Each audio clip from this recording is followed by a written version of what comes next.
selaku moderator pada kesempatan kali ini. Sebelumnya, saya perkenankan untuk setiap anggota memperkenalkan diri terlebih dahulu.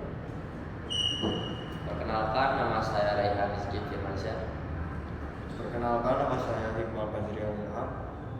Perkenalkan, nama saya Resti Juliani. Perkenalkan, nama saya Reva Siti Aulia.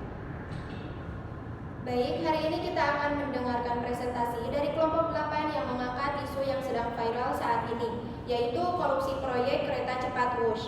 Tanpa berlama-lama, mari kita mulai, yaitu penyampaian materi. Kepada rekan-rekan kelompok yang akan mempresentasikan materi, waktu dan tempat saya persilakan. Oke, pada kesempatan kali ini, kelompok kami berdiskusi mengenai isu nasional yang sedang hangat diperbincangkan, yaitu mengenai dugaan korupsi dalam proyek kereta cepat Jakarta-Bandung atau dikenal juga sebagai WUSH. Kasus ini menjadi perhatian publik karena proyek tersebut merupakan proyek strategis nasional dengan nilai investasi yang sangat besar. Nah, menurut pendapat saya, dari sisi hukum, penyelidikan yang dilakukan oleh Komisi Pemberantasan Korupsi atau KPK merupakan langkah yang tepat. Namun, kita tetap harus menjunjung tinggi praduga tak bersalah. Meski ada dugaan markup, anggaran dan penyalahgunaan wewenang, semua pihak yang terlibat belum dapat dikatakan bersalah sebelum ada bukti hukum yang sah dan putusan pengadilan. Oleh karena itu, proses hukum harus berjalan secara objektif, transparan, dan bebas intervensi dari pihak manapun. Saya melihat kasus ini dari sudut pandang ekonomi. Jika benar terjadi korupsi dalam proyek WUSH, maka hal itu sangat merugikan negara. Pembengkakan biaya proyek yang mencapai triliunan rupiah berpotensi menambah beban keuangan negara dan utang BUMN.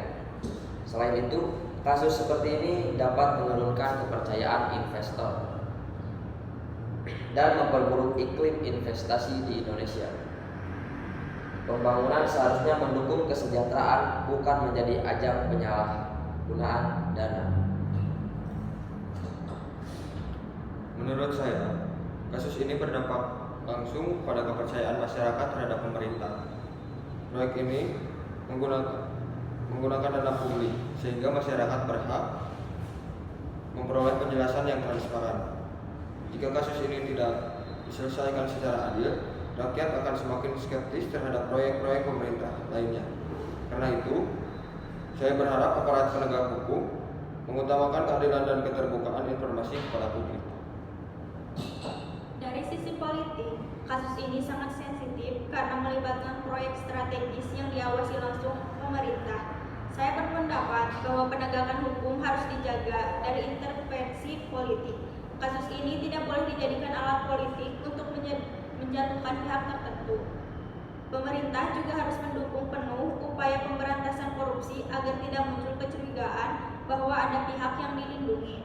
Kesimpulan, kelompok berdasarkan pandangan dari masing-masing anggota, kelompok kami menyimpulkan bahwa dugaan korupsi dalam proyek kereta cepat WUSH harus ditangani secara serius, transparan, dan profesional. Kami sepakat bahwa yang pertama, KPK harus diberi ruang penuh untuk menyelesaikan penyelidikan secara independen. Setiap pelanggaran hukum harus diproses tanpa pandang bulu. Kedua, pemerintah harus memperkuat sistem pengawasan proyek nasional.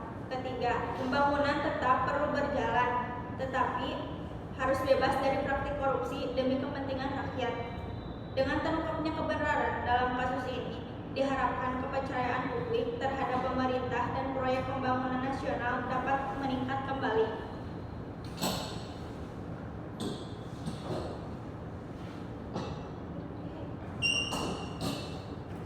Sekian presentasi kali ini. Mohon maaf apabila terdapat kata-kata yang kurang berkenan. Wassalamualaikum warahmatullahi wabarakatuh.